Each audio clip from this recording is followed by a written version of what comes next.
राजकुमारी चंद्र किरण इतनी सुंदर थी कि सातों द्वीपों में उसके समान दूसरा कोई नहीं था। उसकी सुंदरता ऐसी कि चंद्रमा भी उसके सामने शर्मा जाए, नयन नक्श ऐसे कि हिरणी भी उसके सामने पानी भरे। राजकुमारी चंद्र किरण जब चलती तो उसकी मदमस्त चाल देखकर नागिन को भी अपनी चाल व्यर्थ लगती। उसके चेहरे की लालिमा के सामने पुष्प भी लज्जा जाते। नंद नगर पर वीरसेन नामक राजा राज्य करता था। राजा का सुंदर नाम का एक बेटा था। सुंदर, बड़ा, रूपवान, बलशाली और बुद्धिमान था। एक दिन नंद नगर में एक सौदागर आया। पुराने जमाने में राजा महाराजाओं को खुश करने के लिए सौदागर एक से बढ़कर एक अद्भुत, अद्वितीय और निराली वस्तुएं लेकर आते थे। सौदागर को आया देख राजकुमार सुंदर ने पूछा, बताओ सौदागर, अब की बार क्या नया लाए हो? सौदागर ने जी प्रभु कहते हुए राजकुमार सुंदर को एक फोटो दिखाई। वो फोटो विश्व सुंदरी राजकुमारी चंद्र किरण की थी। जब राजकुमार ने उसे देखा तो देखता ही रह गया। इतनी सुंदर स्त्री उसने अपने जीवन में तो क्या, अपने सपनों में भी नहीं देखी थी। राजकुमारी के नैन नक्श देखकर राजकुमार अपनी सुध बुध खो बैठा। ध्यान टूटा तो उसने सौदागर से पूछा, कौन है ये सुंदरी? तब सौदागर ने उसे बताया कि हे राजकुमार, 7 समुंदर पार एक कंचनपुर नाम का शहर है, जहाँ इंद्रसेन नाम का निर्दयी राजा राज करता है, जो छोटे से छोटे अपराध के लिए मृत्यु दंड देता है। ये सुंदरी उसी की पुत्री राजकुमारी चंद्र किरण है। राजकुमार ने खुश हो सौदागर को बहुत से हीरे जवाहरात इनाम के तौर पर देकर विदा किया और अपने मन में विचार किया, जब तक यह स्त्री उसे नहीं मिल जाती उसका जीना व्यर्थ है। अगर वो है तो सब है, वो नहीं तो कुछ भी नहीं, चाहे मुझे इसके लिए कुछ भी कर गुजरना पड़े। पर अब तो बस राजकुमारी चंद्र किरण को हासिल करना ही मेरे जीवन का इकलौता मकसद है। उसने तुरंत राजसी वस्त्र त्याग दिए और भगवा बाणा धारण कर लिया और एक साधु का भेष बना जंगल की ओर चल दिया। जब राजकुमार के जंगल में जाने का समाचार राजा को मिला तो वो राजकुमार के पास आया और बोला, बेटा, ऐसा क्या दुख हो गया तुझे जो तू राजसी जीवन छोड़ एक फकीर बनने चला? हमारे बुढ़ापे का सहारा और होने वाला राजा है तू, फिर ये कदम क्यों? अपने पिता की बात सुनकर राजकुमार बोला, पिताश्री, आपसे हाथ जोड़कर विनती है, मेरी बात ध्यान से सुनना। मेरे मन में अब चंद्र किरण बस चुकी है, मुझे उसके सिवाय और कुछ भी नहीं दिखता। राजा बोला,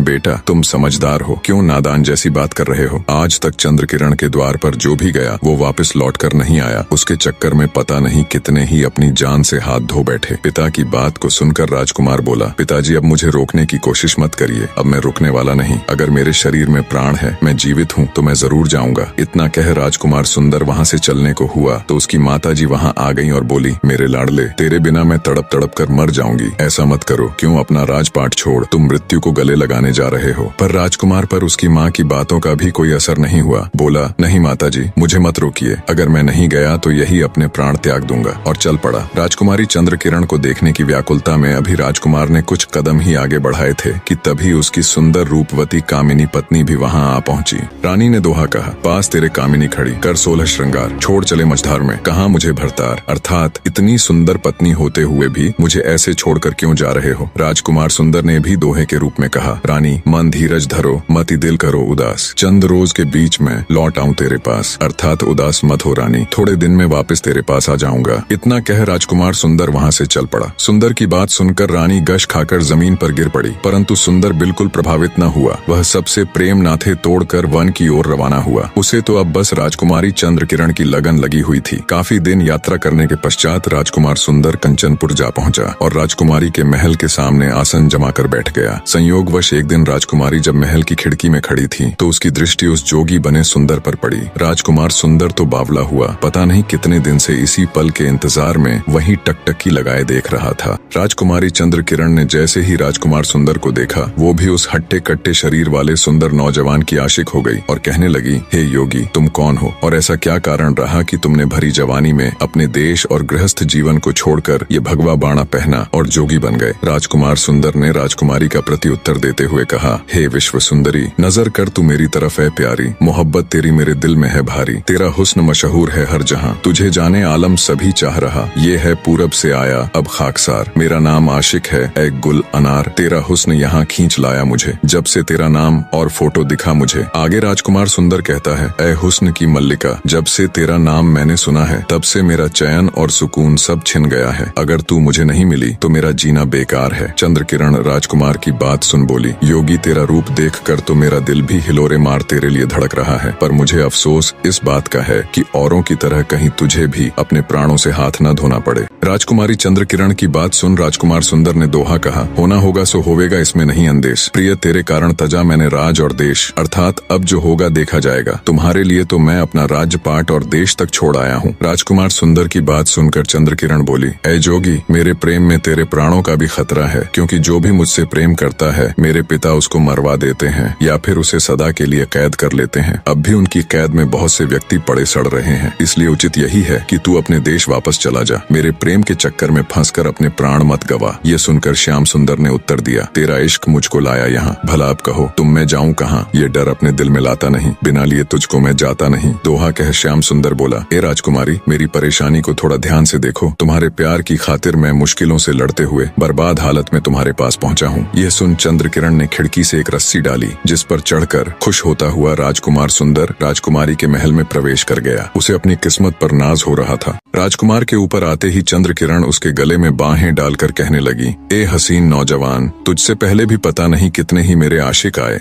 और मेरे पिता के दंड की भेंट चढ़ गए, कितने ही मौत के घाट उतार दिए गए, कितने ही जेलों में बंद पड़े हैं, पर पता नहीं क्यों न कभी किसी के लिए मेरे अंदर के जज्बात जागे और न ही उनकी सजा पर मेरा हृदय पसीजा। पर तुम्हारी बात कुछ और है, तुम उन सब से अलग हो, तुम पहली नजर में ही मुझे भा गए। राजकुमारी चंद्रकिरण के मुख से अपने लिए इतनी प्रशंसा सुनकर राजकुमार सुंदर भी गदगद हो गया। उसे अपनी किस्मत पर यकीन नहीं हो रहा था कि राजकुमारी चंद्रकिरण उसे इतनी आसानी से मिल जाएगी। दोनों का इश्क परवान चढ़ने लगा। अब तो राजकुमार सुंदर ऐसे ही हर रात को राजकुमारी चंद्रकिरण के पास आता और सुबह होने के करीब होती तो रस्सी के सहारे उतरकर चुपचाप दबे पांव महल से चला जाता। कुछ दिन तो सब ठीक ठाक चलता रहा। दोनों रात में मिलते और प्रेम लाप करते। इस तरह दोनों को ऐशो आराम करते करते बहुत दिन बीत गए। पर फिर एक दिन रात के अंतिम पहर में जब राजकुमार सुंदर वापस जाने लगा तो कोतवाल ने उसे देख लिया और कहा, कौन है तू जो आधी रात को राजकुमारी के महल से आ रहा है? क्या चुराया है तूने? राजकुमार सुंदर ने माफी मांगते हुए कहा, नहीं कोतवाल साहब, मैं कोई चोर नहीं हूँ। पर कोतवाल पर उसकी बातों का कोई असर नहीं हुआ और तुरंत सिपाहियों को बुला उसे पकड़वा दिया और कहा, ले जाओ इस बदमाश को, इसने सारी प्रजा को परेशान कर रखा है। सुबह हुई तो राजकुमार सुंदर को राजा के सामने राज दरबार में पेश किया गया। कोतवाल ने राजा से कहा, महाराज, यह बहुत बड़ा चोर है। रात यह महल में चोरी करने गया था। जब यह उतर कर जा रहा था तो मैंने इसे पकड़ लिया। राजा ने कोतवाल को शाबाशी देते हुए उसकी तारीफ की, फिर सिपाहियों को आदेश दिया, ले जाओ इस बदमाश को और बंद कर दो सबसे अंधेरे वाले कमरे में, और सुबह शाम इसको खाने की बजाय 50-50 कोड़े मारे जाएं। राजा का आदेश सुन तुरंत सिपाही राजकुमार सुंदर को पकड़ ले गए। जब यह बात चंद्रकिरण को पता लगी कि उसके प्रेमी को राजा ने कैद कर लिया है और राजा ने सख्त सजा की आज्ञा दी है तो वह बेहोश होकर गिर पड़ी। राजकुमारी चंद्रकिरण को जब होश आया तब विलाप करते हुए कहने लगी, हाय मेरे दुराचारी निर्दयी पिता ने मेरे प्राणों से भी प्यारे साजन को कैद कर लिया है। बिना मेरे साजन के ये नीरस जिंदगी मुझे भी नहीं जीनी। मैं आग में कूद कर अपने प्राण त्याग दूंगी। जब दासी ने राजकुमारी चंद्रकिरण के मुख से ये बात सुनी तो वो घबरा गई और उसको धीरज धरने के लिए कहने लगी। तब चंद्रकिरण बोली, हे सखी, मैं किस प्रकार धीरज धरूं? मुझे पिया के बिना कुछ भी अच्छा नहीं लगता। इस प्रकार चंद्रकिरण हर समय राजकुमार श्याम सुंदर के विरह में व्याकुल होकर रोती रहती। अब मैं यहाँ का किस्सा समाप्त करके राजकुमार श्याम सुंदर की पहली पत्नी का हाल बताता हूँ। रानी भी अपने पति के विरह में बुरी तरह व्याकुल रहती थी और अपना एक एक दिन राजकुमार सुंदर के इंतजार में काट रही थी। एक दिन की बात है कि रानी अपनी चित्रसारी में सो रही थी कि अचानक उसने एक सपना देखा कि एक बच्चा रानी से कह रहा है, रानी, तेरा पति श्याम सुंदर कंचनपुर में कैद हो गया है। ये स्वप्न देखकर रानी एकदम चौंक कर उठकर बैठ गई और व्याकुल होकर चिल्ला चिल्ला कर रोने लगी। हाय, ये क्या हो गया? रोने की आवाज सुनकर दासियां दौड़ी हुई आईं और कहने लगी, क्या हुआ महारानी? ऐसे दहाड़े मार मार कर क्यों रो रही है? आपको क्या पीड़ा है? रानी घबरा कर बोली, मैं सो रही थी कि एक बच्चे ने आवाज दी और कहा कि तू यहाँ सो रही है, वहाँ तेरा पति कंचनपुर में कैद हो गया है। ऐ दासी, वह जल्दी आने का वचन देकर गए थे मगर अभी तक नहीं लौटे। ऐसा प्रतीत होता है कि वह अवश्य ही किसी विपत्ति में पड़ गए हैं और गिरफ्तार हो गए हैं। वो कंचनपुर के राजा की कैद में बड़ा मुश्किल समय काट रहे हैं। अब मुझे ही कुछ करना होगा। अपने पति की सहायता के लिए मैं जोगिन बनकर खुद कंचनपुर जाऊंगी। रानी की यह बात सुनकर उसकी दासी बोली, महारानी, आप दिन रात रो रो कर क्यों स्वयं को नष्ट कर रही हैं? आपने बस एक बुरा सपना देखा है। आपके पति कुशल पूर्वक हैं और जल्दी ही वे सही सलामत आपके पास लौट आएंगे। रानी बोली, नहीं दासी, वो सपना बिल्कुल सत्य है। मेरा दिल कह रहा है मैं अपने पति परमेश्वर को तलाश करने अवश्य जाऊंगी। मेरे पीछे से माँ पिताजी का अच्छे से ख्याल रखना। इतना कह रानी कंचनपुर जाने की तैयारी में लग गई। रानी ने अपने वस्त्र उतार दिए। शाही वस्त्रों के साथ सारा श्रृंगार जेवर भी उतार भगवा वस्त्र पहन जोगन के भेष में आ गई। फिर हाथ में वीणा लेकर वह जंगल की ओर चल पड़ी। अपने पति की तलाश में निकली रानी बहुत दिनों तक शहरों जंगलों की खाक छानते छानते कंचनपुर जा पहुंची। वहां जाकर उसने लोगों से अपने पति का हाल पता किया तो लोगों ने बताया कि उसे तो राजा ने चोरी करने के अपराध में कैद कर लिया है। यह सुनकर रानी बहुत घबराई और सोचने लगी कि अब क्या उपाय करना चाहिए जिससे प्राणनाथ को स्वतंत्र कराया जा सके। कुछ सोच विचार कर जब रानी ने वहां के लोगों से राजा के बारे में पूछा कि राजा को किस चीज का शौक है, तब लोगों ने बताया कि राजा को संगीत सुनने का बहुत शौक है। यह सुनकर रानी के मन को धीरज बंधा क्योंकि गायन विद्या में वह निपुण थी। अब रानी ने शहर के प्रमुख स्थानों पर जाकर गाना प्रारंभ कर दिया। थोड़े दिनों में ही वह प्रसिद्ध हो गई। एक दिन शाम के समय वह किसी उद्यान में खड़ी वीणा हाथ में लिए रागिनी अलापने लगी। वहां मौजूद भीड़ ने जोगन बनी रानी की खूब तारीफ की। जोगन जहां भी जाती उसकी मधुर वाणी और सुंदर शायरी से लोगों की भीड़ जमा हो जाती। लोग उसकी गायन विद्या की तारीफ करते नहीं थकते। उड़ते उड़ते जोगन की प्रशंसा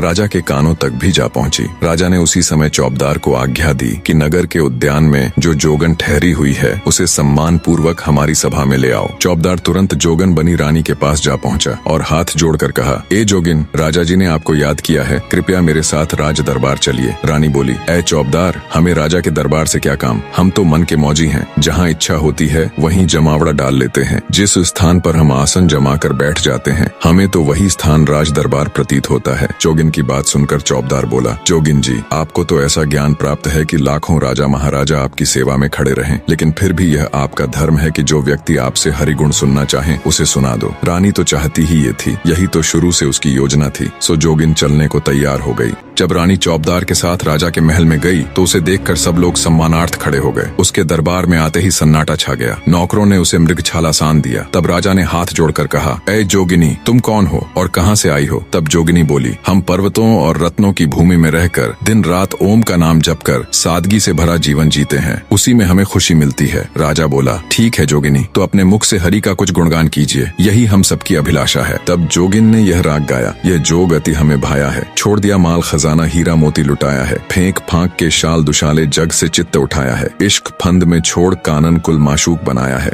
धीरज धर्म सब छोड़ दिया जब मजा फकीरी पाया है, जंगल में अब रहता है दिल बस्ती से घबराया है, चाक गिरेबा करके अपना आहें भरना चाहा है, रतन लाल अब इश्क रैन दिन सब ये खेल खिलाया है। जोगिन बनी रानी की ये रागिनी सुन पूरी सभा तालियों की गड़गड़ाहट से गूंज उठी। राजा भी अपना आसन छोड़ खड़ा हो रानी की इस अद्भुत रागिनी को अपनी तालियों के साथ सम्मान देता है। राजा की खुशी देख रानी को अपना मकसद पूरा होता हुआ दिखता है। जोगिन का राग सुन राजा खुश हो जोगिन से कहता है, जोगिन, तुम्हारा राग सुनकर बेहद खुशी हुई। बहुत दिनों के बाद मेरा दिल इतना खुश हुआ है। मांगो जो भी तुम मांगना चाहो, आज मेरा हृदय बहुत खुश है। तुम जो भी मांगोगी मैं अवश्य दूंगा। ये सुनकर जोगिन ने कहा, हे राजा, मेरा पति तुम्हारी बेटी चंद्रकिरण के प्रेम में फंसकर यहाँ आया और तुमने उसे कैद कर लिया है। मैं उसको मांगती हूँ कि तुम उसे छोड़ दो और अपनी बेटी चंद्रकिरण की शादी उसके साथ कर दो। राजा वचनबद्ध हो चुका था। पुराने समय में वचन से बढ़कर कुछ नहीं होता था। अतः राजा ने जोगिन की बात मान ली। उसने सुंदर को स्वतंत्र कर दिया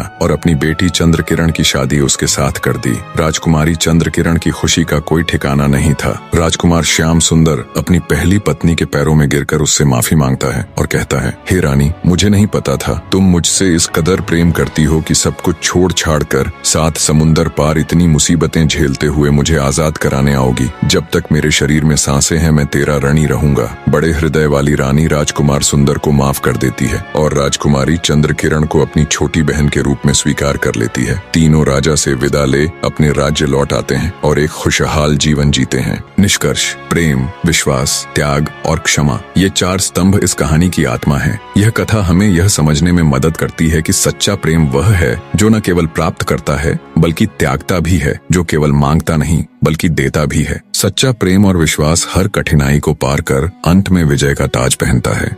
कहानी में अंत तक बने रहने के लिए आपका तहे दिल से धन्यवाद।